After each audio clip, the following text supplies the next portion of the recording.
একটা long term investment বা thinking, একটা শর্ট টার্ম ইনভেস্টমেন্ট বা থিঙ্কিং। আমাদের এটা একটা লং টার্ম ইনভেস্টমেন্ট যেটা আমরা বাংলাদেশে শুরু করলাম, এবং এটা আমার বিশ্বাস যে আমরা প্রতি বছরই করবো, যদিও আপনার 3 বছর পর আসে। আমার বিশ্বাস তার frequency of coming to Bangladesh বেড়ে যাবে। এবং আমাদের এই লং টার্ম প্রজেক্ট তখন এত বড় উত্তর দেওয়ার সুযোগ ছিল না আমার ওই ভদ্রলোককে, যে কারণে আমি এত বড় উত্তর দিই নেই। যে কারণে আমি এখন দিচ্ছি উত্তরটা, সেটা হচ্ছে যে আমাদের লাভটা হচ্ছে, আমাদের বেনিফিটটা হচ্ছে আমরা বাঙালি গিয়ে দেখাবো। আমরা দেখেছি ওখানে যখন আমরা থাকি, পড়াশোনা করেছি দীর্ঘ 10 বছর, কম সময় তো না। আমরা অনেক বাংলাদেশি স্টুডেন্টকে দেখেছি যারা টপ করেছে, যারা গোল্ড মেডেল পেয়েছে, যারা অনেক বড় বড় সম্মান নিয়ে আসছে, তাদের পত্রিকায় ছবি ছাপা হয়েছে। আমরা যে অ্যাবিলিটি রাখি সেটাই বাঙালিকে একটু জানানো, প্রচারে অ্যাওয়ারনেসটা বাড়ানো যে তোমরা আসলে কি, তোমরা কতটুকু ক্ষিপ্র জাতি, কতটুকু বড় বড় অ্যাচিভমেন্ট তোমাদের পেছনে আছে। সো লুক ফরওয়ার্ড এবং don't rely on people who are less literate than you and who are less capable than you. আমাদের শুধু ওই চোখটা খুলে দেওয়ার জন্য আজকে প্রথম সম্মেলন। আমার বিশ্বাস এই সম্মেলন আমরা আজকে যখন শেষ করবো সাকসেসফুল হবে। অ্যাটলিস্ট 90% অফ পিপল যারা এখানে উপস্থিত তারা আর কোনোদিন এজেন্সির নাম বন্ধ মুখে। তো এই অ্যাওয়ারনেসটা জাগানো আমাদের লাভ। যদি বাঙালি অ্যাওয়ার হয়, অনেক বেশি বাংলাদেশ ওখানে থাকবে। আমরা চারপাশে তাকালে শুধু ইন্ডিয়ান দেখি, চাইনিজ দেখি। আমরা বিশ্বাস করি যে আরও বেশি আমাদের বাংলাদেশের চেহারা দেখবো আমরা। আর আমি এইটুকু বলে আমার বিশ্বাস যে আমার অনেক নাসির মনে হয় আর কিছু বলবে না প্রায় সময় স্বল্পতা। আমরা এখন ওপেন কোয়েশ্চেন সেশনে চলে যাব, যেখানে আমরা দর্শকদের ভিতর থেকে ওপেন কোয়েশ্চেন্স নেব। এবং এখানে প্লিজ একটু লক্ষ্য রাখবেন যে প্রত্যেকের কোয়েশ্চেন করার অধিকারটা আমরা একটু সীমিত করতে বাধ্য হচ্ছি এই জন্য যে আমাদের সময় কম এবং অনেক লোক আছে। তো আমরা একটা করে প্রশ্ন নেব যারা ইন্টারেস্টেড তাদের কাছ থেকে, এবং কাইন্ডলি আমাদের এখানে ভলান্টিয়ার থাকবে, তারা ওই রোগগুলোতে যাবেন যেখানে আপনারা হাত তুলবেন, এবং কাইন্ডলি আপনার কোয়েশ্চনটা বলে বাকিদের যারা শুনতে পারে তাদের জন্য একটু মকপিসের সামনে বলবেন। এবং আমরা মনে হয় যে এই সেশন এখন খুব দ্রুত চলে যায়, যাতে করে আমাদের বাকিটা মোস্ট ইম্পর্টেন্ট যেটা সেটা হচ্ছে কোশ্চেন সেশন। তো আমার মনে হয় শুরু করি আমরা। আমি আসলে হেলথ ইন্স্যুরেন্সের ব্যাপারে জানতে চাচ্ছিলাম। রিসেন্টলি এম্বাসি থেকে স্টুডেন্টদের মাস্টার্স প্রোগ্রাম এর জন্য হেলথ ইন্স্যুরেন্সের কথা বলা হয়েছে। তো এখানে কিছুটা কনফিউজ যে 3 মাসে করবো না 6 মাসে করবো, বা ইন্টারভিউয়ের আগে করবো নাকি পরে করবো। বোধহয় এটা সিস্টেমটাই নতুন করা হয়েছে। আগে যেটা হতো সেটা হচ্ছে যে আমরা এখান থেকে জার্মানিতে চলে যেতাম, এবং জার্মানিতে যাওয়ার পরে সেখানে আমরা একটা হেলথ ইন্স্যুরেন্স করতাম। তো সেখানে সমস্যাটা যেটা হচ্ছিল যে জার্মানিতে যাওয়ার পরে তারপর হেলথ ইন্স্যুরেন্স করতে অনেক সময় 1-2 দিন বা 3 দিন সময় লেগে যাচ্ছিল। এবং ওই 1-2-3 দিনের মধ্যে যদি কেউ অসুস্থ হয়ে পড়ে বা কোনো ধরনের দুর্ঘটনা ঘটে, তার কিন্তু কোনো ইন্স্যুরেন্স নাই, এবং এটা একটা বড় ধরনের একটা ফাইন। তো এই টেকনিক্যাল প্রবলেমটাকে সলভ করার জন্য বলা হচ্ছে যে ছাত্রছাত্রীরা যেন বাংলাদেশ থেকে হেলথ ইন্স্যুরেন্স করে আসে। মোস্ট কেসেসে যেটা হয়, এটা নিয়ে আমাদের একটা ছোট্ট ডকুমেন্ট ওখানে তৈরি করা আছে। মোস্ট কেসেসে যেটা হবে যে তোমরা ইচ্ছা করলে জার্মানির হেলথ ইন্স্যুরেন্সের সরাসরি করে আসতে পারো, অনলাইনে পাওয়া সম্ভব ফর এক্সাম্পল।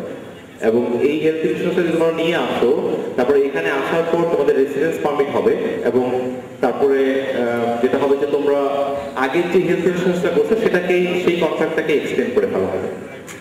সো তখন এভাবে জিনিসটা চলবে আসলে। তাহলে ফর এক্সাম্পল তুমি 3 মাস পরে ফেরত আসছো, তাহলে তোমাকে বাকি টাকাটা সাধারণত ফেরত দেওয়া হবে। এটা শুধুমাত্র একটা টাইম ফ্রেমের ব্যাপার। তুমি 3 মাস 6 মাস করতেছো, তোমাকে আসলে পুরো সময়টাই তোমাকে একটা হেলথ ইন্স্যুরেন্স থাকতে হবে, 2 বছর বা 3 বছর যেটাই হোক। আলুমিনি অ্যাসোসিয়েশন অফ জার্মান এরকম একটা ভালো অনুষ্ঠান করার জন্য যারা আমরা উচ্চশিক্ষিত বিদেশ যাওয়ার স্বপ্ন দেখি তাদের পক্ষে এটা একটা ভালো। আমার প্রশ্ন হচ্ছে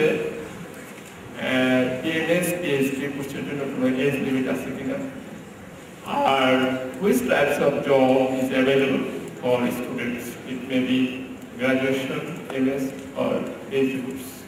Thank you. ধন্যবাদ। এজ লিমিটের কোনো বিষয় আছে বলে আমার জানা নেই, প্রথম প্রশ্ন তো এটা।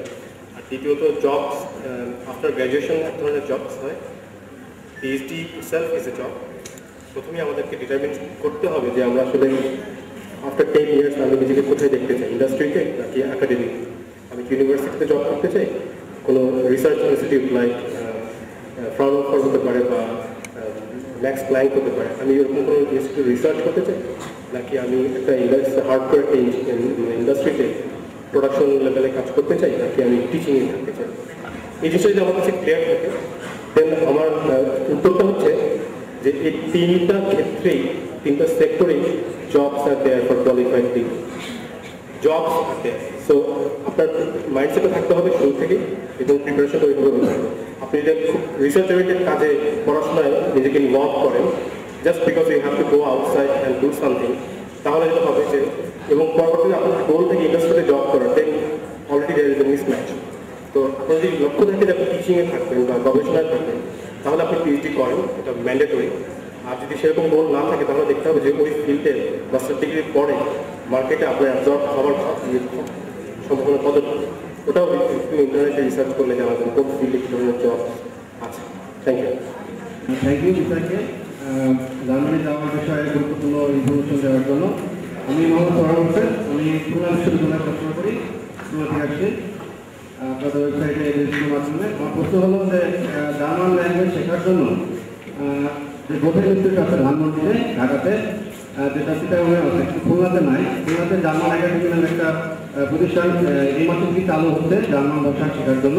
সেই গোথেন ইনস্টিটিউটে মানে এক্সাম দেওয়ার জন্য জার্মান ভাষা কোন লেভেল পর্যন্ত, অর্থাৎ A1, B1 বা A1, A2 এর লেভেল আছে, কোন পর্যন্ত কমপ্লিট করলে আমি খুলনা থেকে এসে ঢাকাতে আমি গোথেন ইনস্টিটিউটে পরীক্ষা দিতে পারবো বা এলাও পাবো? স্টুডেন্টের আসলে কোনো ল্যাঙ্গুয়েজ পরীক্ষা হয় না। আপনি আসলে সম্ভবত যেটা কথা বলতেছেন সেটা হচ্ছে B1। গোয়েথ ইনস্টিটিউটে হাইয়েস্ট B1 লেভেল পর্যন্ত পরীক্ষা দেওয়া যায়। A1, A2 আসলে কোনো সার্টিফাইড পরীক্ষা হয় না, শুধুমাত্র B1 এর প্রথম সার্টিফাইড পরীক্ষা হয়। আর মাথায় রাখতে হবে যে যেটা সাধারণ রিকোয়ারমেন্ট থাকে, অর্থাৎ টেস্ট স্টাফ কিংবা DSA, সেটা কিন্তু B1 এর অনেক উপরে না। সুতরাং সেই টেস্ট স্টাফ DSA কিন্তু বাংলাদেশে বসে পরীক্ষা দেওয়া আনফরচুনেটলি সম্ভব না। শুধুমাত্র B1 এর সার্টিফিকেটই আপনি কোচিং সুইচ দিবেন পরীক্ষা। কোচিং দাবি আছে এরকম কোচিং দাবি আছে এরকম প্রোগ্রাম করার জন্য। আমার প্রশ্ন হচ্ছে যে ব্যাচেলার প্রোগ্রামের জন্য কি কি ডিফিকাল্টি ফেস করে ব্যাচেলার যারা চায়?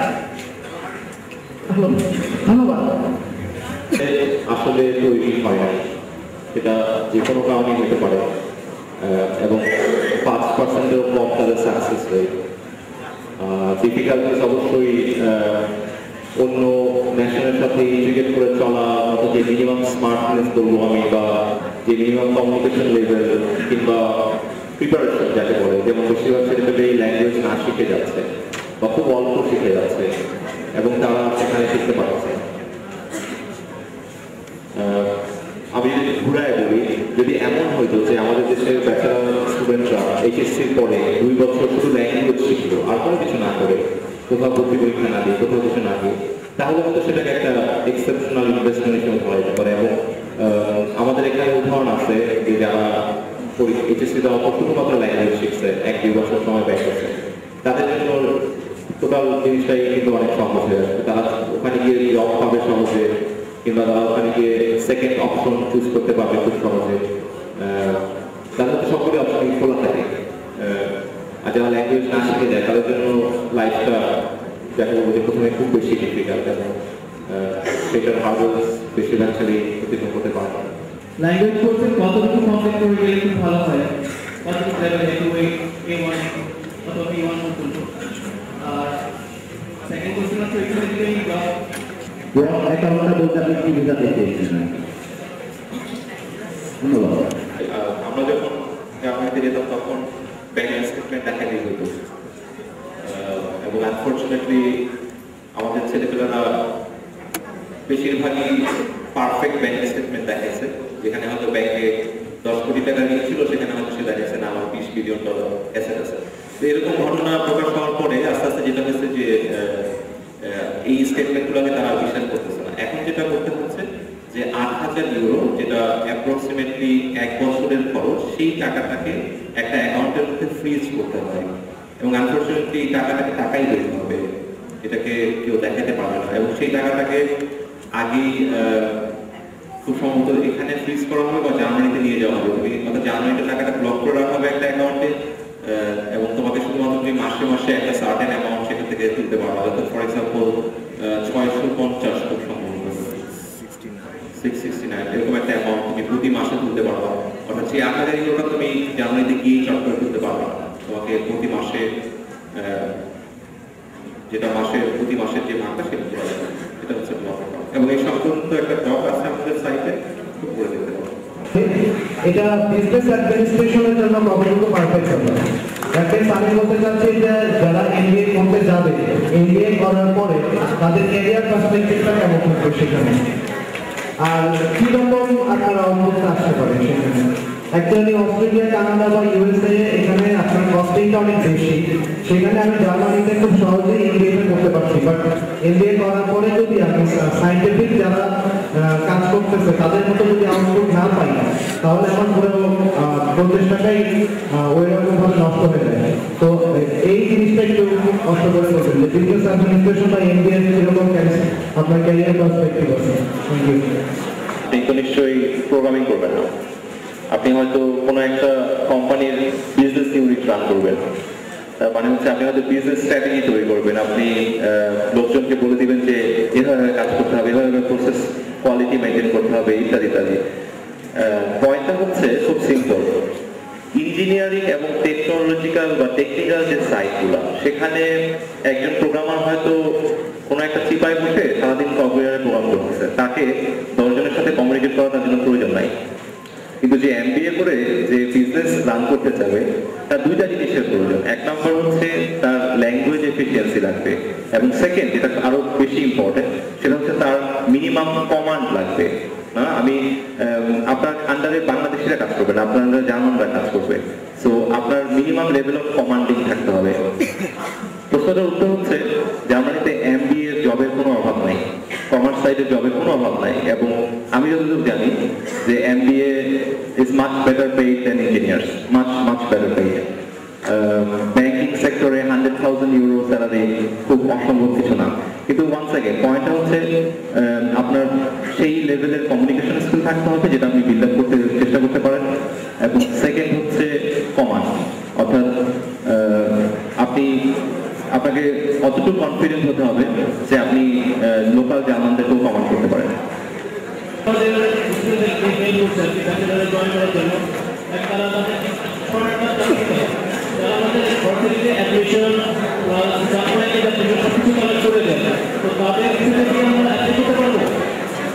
তাদেরকে কিছু পে করতে হবে এরকম কিছু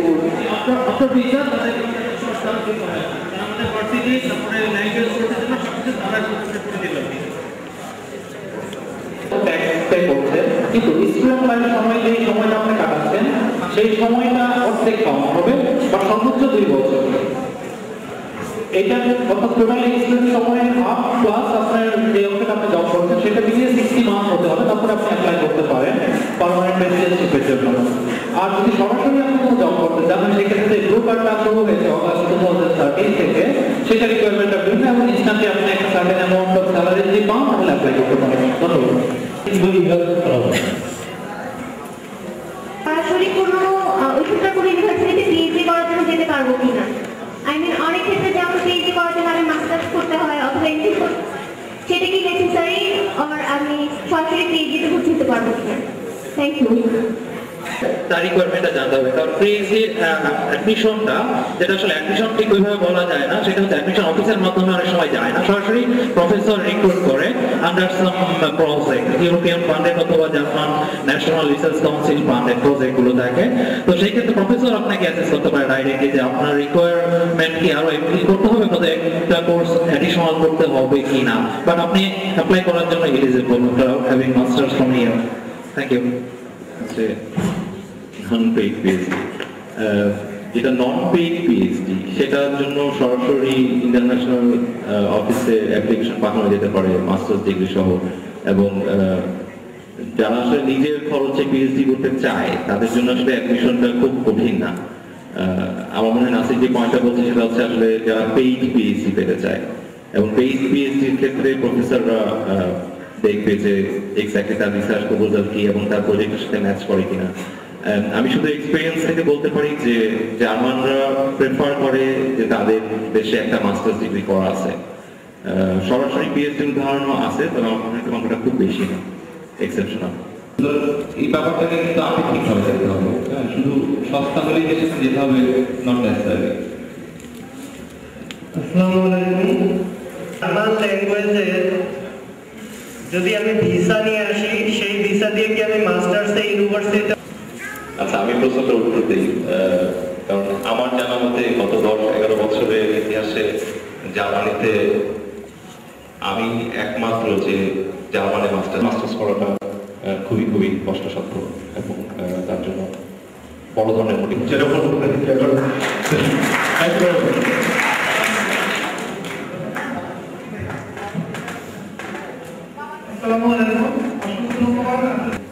কোর্সে আপনি প্রোগ্রামে যাচ্ছেন, এটা যদি ইংলিশে অফার করা হয় জিরো নলেজ দিয়ে আপনি যেতে পারেন, এটা কোনো সমস্যা না। যেমন আমার নিজের এক্সাম্পল দিয়ে WTH আথেন ইউনিভার্সিটিতে আমি সফটওয়্যার সিস্টেমস ইঞ্জিনিয়ারিং মাস্টার্স করছি। আমার জার্মান কোনো ল্যাঙ্গুয়েজের রিকোয়ারমেন্ট ছিল না এবং আমি এখান থেকে জার্মান ল্যাঙ্গুয়েজ না শিখে আমি ওখানে গেছি এবং আমাদের ইউনিভার্সিটি থেকে আমাদেরকে বেসিক 3টা কোর্স, যেটা A1, A2 এবং B1, 3টা কোর্স ইউনিভার্সিটি থেকে আমাদেরকে করানো হচ্ছে। তো এটা জরুরি না যে আপনার এখান থেকে করে যেতেই হবে। যদি আইএলটিএস রেজাল্ট আপনার ভালো থাকে, মানে রিকোয়ারমেন্টের উপরে থাকে, তাহলে ইটস গুড। আমার যে উত্তরে সেটা শুরু হয় এপ্রিল এবং এটাই করা যাচ্ছে থেকে জানুয়ারি 15 এবং তারা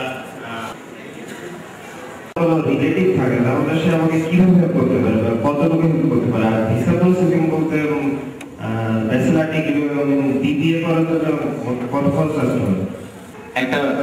আমি আপনাকে একটা থিওরিটিক্যাল অ্যাপ্রক্সিমেট দিতে পারি যে তুমি যদি পারফেক্ট স্টুডেন্ট হও, তুমি প্রথম পরীক্ষায় সবগুলো পরীক্ষাতে তুমি প্রথমবারে পাস করে গেলা, তোমার জার্মান ল্যাঙ্গুয়েজ পারফেক্ট, তোমার ইন্টিগ্রেশন পারফেক্ট, তুমি পরের দিনই জব পেয়ে গেলা।